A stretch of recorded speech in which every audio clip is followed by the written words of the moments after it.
राजस्थान सरकार मानसून सत्र में धर्मांतरण विरोधी बिल पेश करने वाली है और इस बिल में जबरन या धोखे से धर्मांतरण करवाने पर सख्त सजा का प्रावधान है। राजस्थान विधि विरुद्ध धर्म संपरिवर्तन प्रतिषेध विधेयक 2025 के तहत धर्मांतरण के सामान्य मामलों में दोषी पाए जाने पर 7 से 14 साल की कैद और 5 लाख रुपए तक का जुर्माना लगेगा।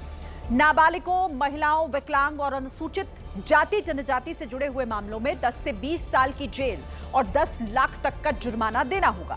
सामूहिक धर्मांतरण का दोष सिद्ध होता है तो 20 साल से उम्र की कैद तक की सजा हो सकती है और 25 लाख रुपए जुर्माने का इसमें प्रावधान है। धर्मांतरण में विदेशी फंडिंग या हवाला की रकम का इस्तेमाल हुआ तो 10 से 20 साल की जेल और 20 लाख जुर्माने का इसमें प्रावधान है। और इसी तरीके से मानव तस्करी के मामलों में 20 साल से ज्यादा उम्र कैद तक की सजा और 30 लाख रुपए तक का जुर्माना लगाया जा सकता है। वहीं बार बार कानून तोड़े जाने वालों को आजीवन कारावास और 50 लाख रुपए जुर्माने का प्रावधान है। साथ ही अवैध धर्मांतरण में इस्तेमाल हुई संपत्तियों को जांच के बाद तोड़ा जा सकता है। ऐसे काम में शामिल संस्थानों का रजिस्ट्रेशन भी रद्द किया जा सकता है।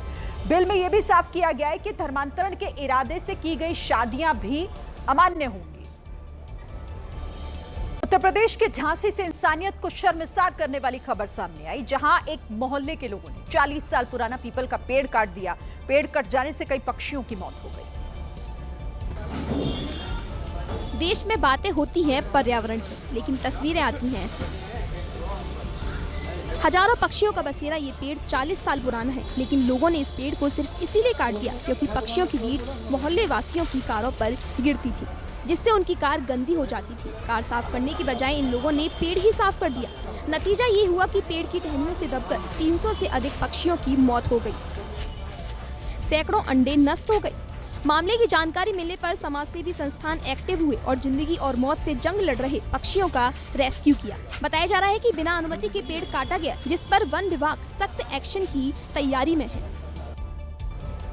लगातार चौथे दिन मुंबई के आजाद मैदान में मराठा आरक्षण आंदोलन को लेकर मनोज जरांगे पाटिल अनशन पर हैं और आज से तो उन्होंने पानी का भी त्याग कर दिया है। आंदोलन के चलते मुंबई की रफ्तार थमने लगी है। ऐसा क्यों है? मुंबई के छत्रपति शिवाजी टर्मिनस की इस तस्वीर से समझिए। हर तरफ सिर्फ आंदोलनकारी हैं, आम लोगों के लिए पैर रखने की जगह नहीं। अब जरा टर्मिनल के बाहर की तस्वीर देखिए, पूरा रास्ता आंदोलनकारियों से पटा हुआ है। वहीं महानगर पालिका मार्ग और मेट्रो सिनेमा जंक्शन पर आंदोलनकारियों ने पूरा रास्ता ही बंद कर दिया। स्टेशन पर कचरे का अंबार लगा है।